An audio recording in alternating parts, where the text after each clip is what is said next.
હાલો એક નારો પહેલા મારી સાથે તમામ લોકો કોઈ રહી ના જાય એટલો બુલંદથી બોલશે કે કમલમ સુધી સંભળાય. જય ભીમ. ધન્યવાદ. જય ભીમ એટલે કે ડૉક્ટર બાબા સાહેબ આંબેડકરનો વિજય.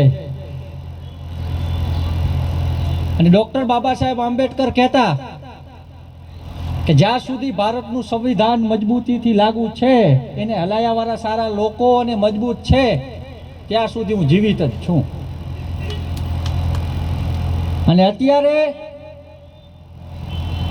આપણા ભારતીય જનતા પાર્ટીના મંત્રી દરજાના લોકો એવું કહે છે કે મોદીજીને 400 આપી દો તો અમે ભારતનું બંધારણ ખતમ કરી નાખશું.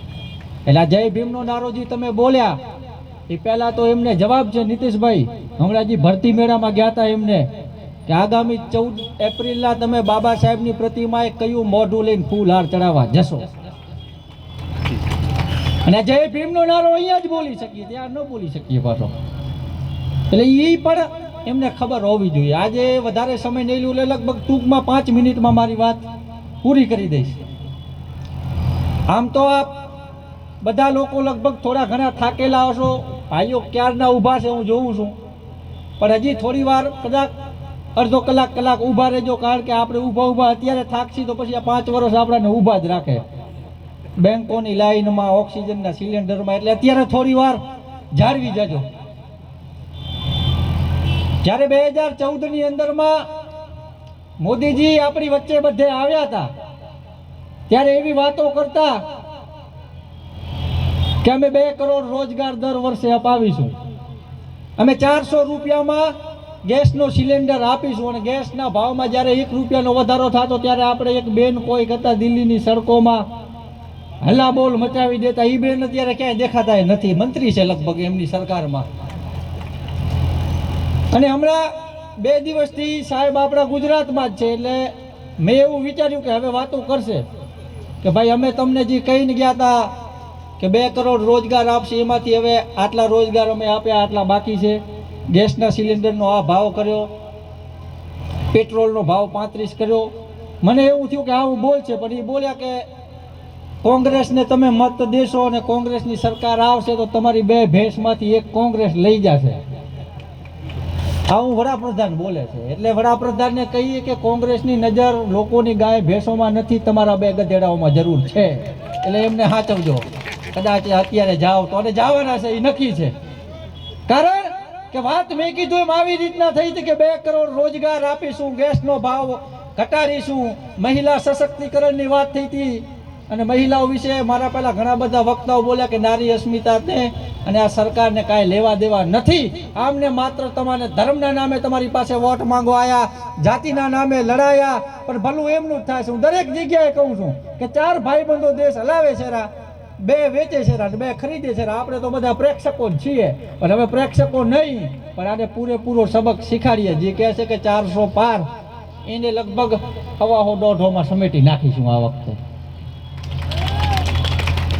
અને હું દરેક જગ્યાએ કહું છું, અત્યારે હું ભચુ કાકા જાય છે બધે લગભગ ગામોગામમાં એના છોતરા કાઢી જ નાખ્યા છે કે ભાઈ ગામની અંદરમાં આપણે તો વાગડના અને કચ્છના લોકો છીએ. ઘણા બધા બચારા યુપી બિહારમાંથી મજૂર વર્ગીય કામ કરવા આવે, ગામમાં ખુરશીઓ વેચવા આવે છે ફેરિયાઓ. અને ગામમાં ઢરે એટલે પહેલાં કહે છે કે ભાઈ 400 રૂપિયા ભાવ છે, પછી એ ભાવ એમનો ઘટી અંતે છે એટલે 150માં દઈને ભાગી જાય. તો આમની એ જ હાલત અહીંયા થવાની છે. પણ હું તો કહું છું કે ફેરિયા માટે હજી એક વાત સારી છે કે ગામમાં એ 400 કહે છે ને આપણને 400માં ન પોહાય, 1.5માં ન પોહાય તો આપણે કંઈક ભાઈ અમારે તો નથી લેવી, પણ ગામમાં જા, કદાચ કોઈક બીજા લેશે. પણ આને તો આ નમક હરામોને કોઈ ગામમાં અત્યારે ઢરવા દેવા તૈયાર નથી. એટલે એવી પરિસ્થિતિ આમની આવી ગઈ છે કે એમને ખબર છે કે હવે જવાના. હવે અહીંયા આવીને પૂછે કે અબકી બાર તો કહી દેવાનું કે હવે જવા દો યાર, ઘણું તમારું સહી લીધું. એટલે આ ચૂંટણીમાં 7 તારીખના આપણે જંગી બહુમતીથી ભાઈ શ્રી નીતિશ લાલણને વિજય બનાવીએ. અને બીજી વાર જ્યારે અહીંયા ભાઈ આપણી વચ્ચે આવશે ત્યારે એક સાંસદ સભ્ય તરીકે આવશે એવી અપેક્ષા રાખું. અને જે બીજા આમની પહેલાં જે પણ સાંસદો હતા કદાચ એમને તમે જોયા હોય કે નહીં જોયા હોય, પણ આ ભાઈ લગભગ દરેક ગામડાઓની મુલાકાત લેશે. હું પોતે તેડી આવીશ. તમે એમ કહેતો તો ભાઈ જાશું ને આપણે, આ બધે આવશે. એટલે બીજા કદાચ તમને નહીં પૂછવા આવ્યો કે શું થયું. ચૂંટણીઓ વખતે તમારા કને આવતા છે કે ભાઈ હવે એકવાર અમારી ઇજ્જત રાખી દો, તો હવે એમની ઇજ્જત રાખ્યા જેવું એને કાંઈ કામ કર્યું નથી. એટલે હવે આપણે સંકલ્પબદ્ધ છીએ કે જે નારી અસ્મિતા ઉપર ચેડા કરે છે. મારા પહેલાં વાત કરી કે કર્ણાટકની અંદરમાં આમના એક કેન્ડિડેટ એવા છે જેમની 3000થી ઉપર ક્લિપો ફરે છે, જે મહિલાઓ સાથે આમને ઉત્પીડન કર્યું છે. એમાં 14 વર્ષથી કરી અને 65 વર્ષની માજીઓને કોઈને નથી છોડવામાં આવ્યા. આવા હરામખોરોની સરકારને આપણે જવા પાછા આનો પ્રચાર પ્રધાનમંત્રી મોદી કરે ત્યારે મને એવું લાગે કે ખરેખર આપણે નમક હરામોને આપણે આ દેશની સત્તામાં બેહાડ્યા છે. હવે આમને કાઢવાનો સમય આવી ગયો છે. મારા પહેલા મંગળસૂત્રની ઘણી બધી વાતો થઈ કે ભાઈ હિન્દુઓના મંગળસૂત્ર આ લઈ જશે, અને આવું પાછા આપણા પ્રધાનમંત્રી કહે છે. અને હું બધી જગ્યાએ કહું છું, ન્યાય કહું છું ભાઈ પ્રધાનમંત્રીને અને મંગળસૂત્રને ક્યાંય લાગ વરખ જરાય નથી, કારણ કે એને મંગળસૂત્ર જેવું કાંઈ રાખ્યું નથી. અને હજી કદાચ એવા અંધભક્તો હોય એના મનમાં એવું લાગતું હોય કે ભાઈ મોદી જાશે તો આ દેશનું શું થશે, આવા કદાચ હજી હોય તો એ લોકોએ સાંભળી લો કે મોદી વગર આજે યશોદા કાકી એકદમ વેલ સેટ છે. કોંગ્રેસે આપેલ પેન્શન યોજનામાં બરોબર પેન્શન એમને મળે છે અને એમનું ગુજરાન હાલે છે, એટલે એમને જરૂર નથી. તો આપણે હવે આદત પાડી લ્યો હિટલરશાહી સરકારને ખતમ કરવાની અને ફરીથી એક ભારત વિશ્વગુરુ બને. અને ભારત વિશ્વગુરુ ત્યારે જ બને જ્યારે દેશનું બંધારણ મજબૂત હોય. આ બંધારણને બચાવવાની લડાઈ, આ ઇલેક્શન માત્ર ચૂંટણી નથી, પણ આ ચૂંટણી લોકશાહી બચાવવાની લડાઈ છે. આ ચૂંટણી બંધારણ બચાવવાની લડાઈ છે. અને બંધારણના સન્માનમાં જેમ આપણે બધા લોકો જ્યારે આ દેશ ઉપર જ્યારે પણ કાંઈ ખરાબ પરિસ્થિતિ નિર્માણ થઈ છે ત્યારે 18 આલમ અને બધા ધર્મોના લોકો એક થઈને લડ્યા છીએ.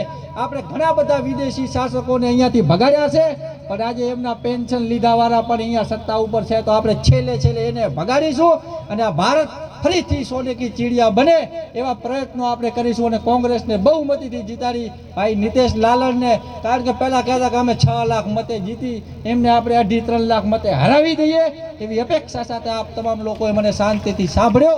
અને બીજી વાત એ કે આટલા દિવસે અમારા લોકો, મારા જેવા લોકો ક્યાંય ખુલી નહોતા આવતા, એટલે એ લગભગ આ તાલુકામાં એવો પ્રચાર કરતા કે ભાઈ ફલાણા ઢીકડા ગામમાંથી કોંગ્રેસ મુક્ત થઈ ગયું, હું ગામમાંથી કોંગ્રેસ મુક્ત થઈ ગયું.